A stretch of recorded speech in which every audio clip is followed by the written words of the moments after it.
কবি আব্দুল হাই ইদ্রিসির স্বপ্নের পলেস্তারা ছড়া গ্রন্থখানি আমি পড়েছি।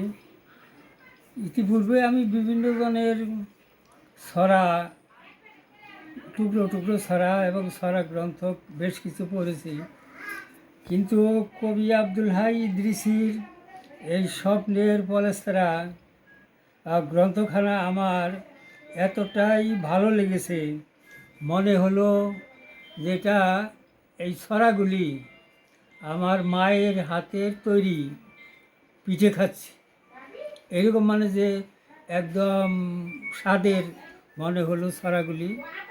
ছড়াগুলির একটা বিশেষ বৈশিষ্ট্য আছে, যেমন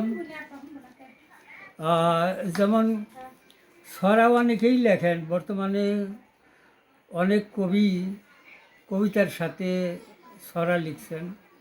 আমার মনে হয় যে তাদের ছড়া একটা চিন্তা ফসল, কিন্তু আব্দুল হাই ইদ্রিসির যে ছড়াগুলি এই গ্রন্থে আছে সেগুলি চিন্তা না, সেগুলি তার হৃদয় ঝর্ণা থেকে নির্গত হয়েছে।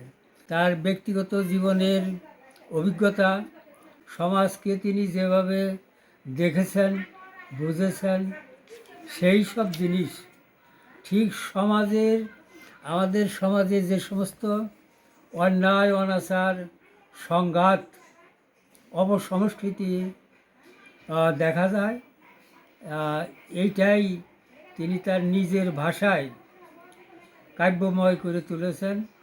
এজন্যে তার এই ছড়া বইটি আমার কাছে খুব ভালো লেগেছে, এবং এই শুধু ভালো না, এর একটা বিশেষ বৈশিষ্ট্য যে আছে, এটার মধ্যে আলাদা একটা যে স্বাদ আছে, সেই স্বাদটা আমি অনুভব পাচ্ছি।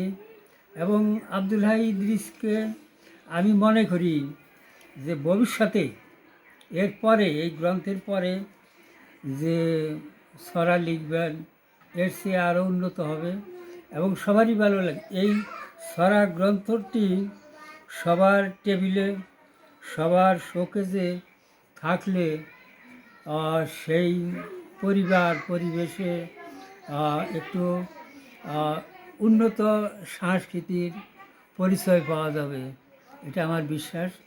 আমি এই ছড়া গ্রন্থের স্বপ্নের পলেস্তারার বহুল প্রচার কামনা করি।